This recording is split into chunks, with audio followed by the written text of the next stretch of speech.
नमस्कार. दुहेरी माझा मितवा ह्या सिरियलचे प्रोमोत आपण आज पाहत आहोत.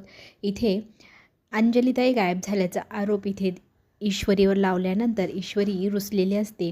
पूर्ण ऐकून न घेता अर्णव तिला काही बाई बोललेला असतो, त्यामुळे ती माहेरी गेली आणि त्याच गोष्टीचा फायदा इथे आता वल्लवी आणि राकेश घेणार आहे.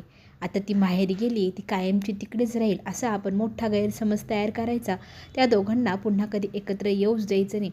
ह्या गोष्टीने आपल्या दोघांनाही फायदा होणार असा इथे प्लॅन केला आहे आता एक नवीनच राकेश आणि वल्लवीने.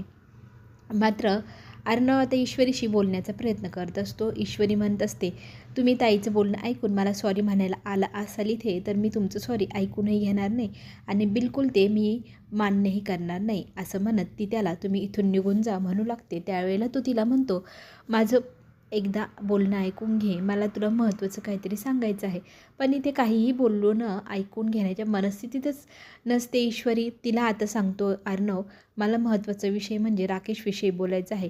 तू जर तिथे नसली आणि तुमच्या दोघींपैकी काही झालं, अंजलीताईकडे लक्ष देऊ की तुझ्याकडे, माझं बोलणं समजून घे. त्यावेळेला इकडे उद्या मामी तू ईश्वरीच्या आईने तुला बोलवलं आहे जेवण करण्यासाठी, तर तू जाशील ना असं विचारलं वल्लवी नकार देत असते. मामा मात्र म्हणतात, मला हे तुमच्या दोघींमधलं काय गूढ आहे ते शोधूनच काढावं लागेल. जर तू उद्या तिच्या घरी गेली नाही तर मला नक्कीच काहीतरी शोध मोहीम सुरू करावी लागेल. आता मामांना वल्लवीचं कारस्थान कळणार का? चला तर मग पुन्हा भेटू. धन्यवाद.